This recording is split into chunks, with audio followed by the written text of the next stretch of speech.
Hello students, आज हम discuss करेंगे errors in sampling. So different types of errors in sampling. क्या क्या एरर्स आप फेस कर सकते हैं। हमने सैम्पलिंग मेथड हमने डिस्कस करा, सैम्पलिंग टेक्निक्स जिसमें हमने random and non random sampling techniques use देखी, और उसमें डिफरेंट टाइप्स ऑफ टेक्निक जो आप यूज कर सकते हैं अपनी रिसर्च में। So let's see errors in sampling, क्या क्या एरर्स यू कैन फेस। तो generally two types of errors आप फेस करते हैं, one is sampling error and other one is non sampling error. So पहले हम डिस्कस करते हैं सैम्पलिंग एरर। तो sampling error occurs when the sample is not representative of the population.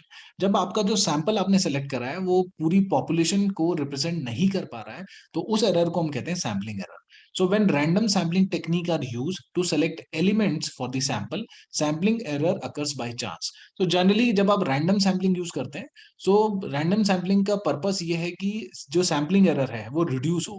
So reduce क्या है? That is sampling error occurs by chance. So with random samples, sampling error can be computed and analyzed. So that is the reason हम random sampling को ज़्यादा preference देते हैं अपनी research में, क्योंकि आप sampling error को you can analyze it and you can compute it.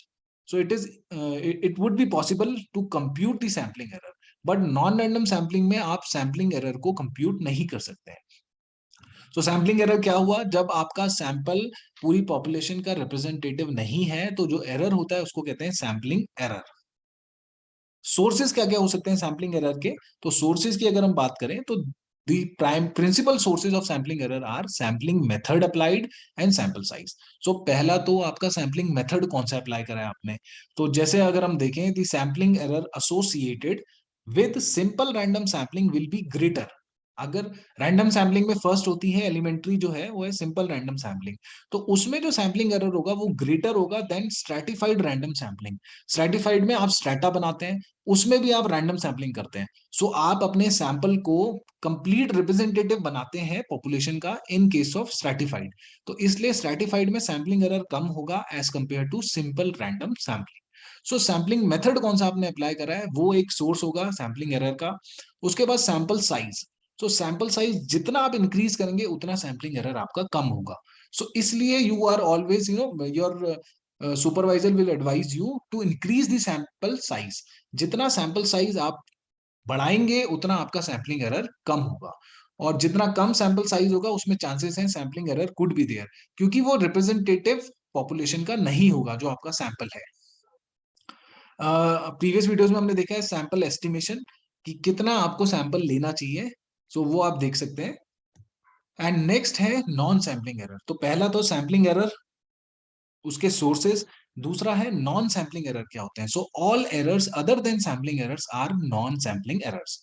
There are many possible non sampling errors, जैसे मिसिंग डेटा एक नॉन सैम्पलिंग एरर है, रिकॉर्डिंग एरर्स, आपने रिकॉर्ड करते टाइम कुछ गलती कर दी या डेटा आपका मिस है, किसी रेस्पोंडेंट ने आंसर नहीं करा। इनपुट प्रोसेसिंग एरर, इनपुट करते time. Analysis error, that is also non sampling error. Other non-sampling error result from measurement instrument से, such as errors of unclear definition। आपने जो वेरिएबल यूज करा उसकी डेफिनेशन ही clear नहीं थी, तो वो भी एक एरर में रिजल्ट करेगा जिसके कहेंगे non sampling error. Defective questionnaire, questionnaire में ही दिक्कत थी, या पुअरली कंसीव्ड कॉन्सेप्ट, जो कॉन्सेप्ट आपने लिए, जो कंस्ट्रक्ट लिए वो भी प्रॉपरली कंसीव्ड नहीं थे।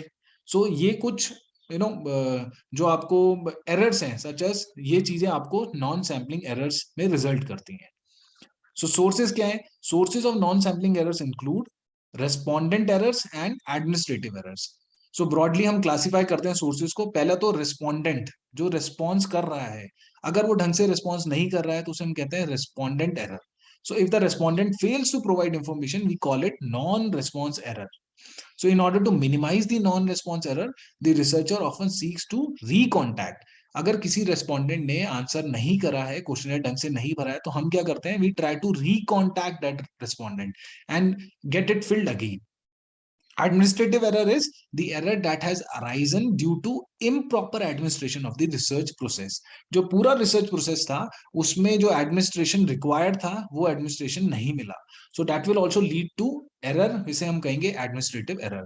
So non sampling error में there are many sources of non sampling error which may be broadly classified as respondent error, जब रेस्पोंडेंट ने ढंग से आंसर नहीं करा, सो उसे ये वन ऑफ द सोर्स है नॉन सैम्पलिंग एरर का। और एडमिनिस्ट्रेटिव एरर, जब एडमिनिस्ट्रेशन प्रोसेस जो था वो प्रॉपरली फॉलो नहीं हुआ। So response errors occur when people do not know, will not say or overstate. तब response error occur करता है. Virtually no statistical method is available to measure or control non-sampling error. So कोई statistical method नहीं है आपके पास जिससे आप उसको control करें या measure करें. The researcher must eliminate these errors through careful planning and executing the research study. So ultimately ये आपकी रिस्पॉन्सिबिलिटी है, केयरफुली आप अपनी स्टडी को करें जिससे आपके नॉन सैम्पलिंग एरर, जिसमें रिस्पॉन्स एरर भी हो सकता है, एडमिनिस्ट्रेटिव एरर भी होता है, ये सोर्सेस हैं, ये अकर ना हो. नॉन सैम्पलिंग एरर में अगर हम देखें, there are 4 types of administrative error की बात करें. सो हमने रिस्पॉन्स एरर में तो देखा, जो आपका नॉन सैम्पलिंग एरर में सोर्सेज में first was respondent error and second is administrative error. Administrative error में भी फर्दर अगर हम डिवाइड करें तो सैंपल सिलेक्शन एरर, आपने सैंपल ही गलत लिया तो आपका एडमिनिस्ट्रेशन प्रोसेस जो था उसमें एक स्टेप गलत हुआ. इन्वेस्टिगेटर एरर, जो इन्वेस्टिगेट कर रहा था उसकी गलती है. इन्वेस्टिगेटर चीटिंग, वो डेटा कहीं से आपने ले लिया है, आपने खुद डेटा नहीं कलेक्ट करा है. डेटा प्रोसेसिंग, डेटा को जब प्रोसेस कर रहे थे आप, डेटा को कोड कर रहे थे, उसकी एडिटिंग कर रहे थे, वहां आपका एरर हुआ है. सो ये कुछ टाइप्स हैं एडमिनिस्ट्रेटिव एरर्स के, और एडमिनिस्ट्रेटिव एरर्स आता है नॉन सैम्पलिंग एरर के अंदर. And then lastly control of errors. इनको कंट्रोल कैसा करें? आप डिजाइन करें एक गुड क्वेश्चनेयर, सेलेक्ट करें appropriate sampling method, adequate sample size आपका एडिक्वेट होना चाहिए, एंड ट्रेन्ड इन्वेस्टिगेटर्स को आप फील्ड में रखें जो कलेक्ट कर रहे हैं डेटा. इन्वेस्टिगेटर्स जो डेटा कलेक्ट कर रहे हैं, इन्वेस्टिगेट कर रहे हैं, they should be trained, and carefully आप editing, coding and entering the data into the computer. So ये कुछ स्टेप्स हैं जिससे आप अपने एरर्स को रिड्यूस कर सकते हैं. सो आज हमने डिस्कस करा एरर्स इन सैम्पलिंग. सो क्या एरर्स हैं? 2 तरह के एरर्स हैं. सैम्पलिंग एरर्स, सैम्पलिंग एरर जब आपका सैंपल रिप्रेजेंटेटिव नहीं होता है पॉपुलेशन के, एंड कैसे आप सैम्पलिंग एरर के जो सोर्सेज हैं, वो कौन सा मेथड आपने अप्लाई करा है या सैंपल साइज, ये 2 सोर्सेज हैं. उसके बाद non sampling error, apart from sampling error, जिसमें missing data, recording errors, input processing error, या फिर डेफिनेशन क्लियर नहीं है, ये कुछ सोर्सेस हो जाते हैं, या कुछ जो एरर्स होते हैं आप इनकी वजह से, वो होते हैं non sampling errors.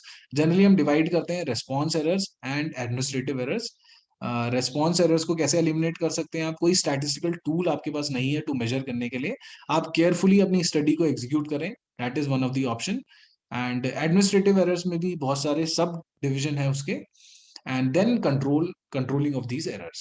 So that is all for today. Thank you so much.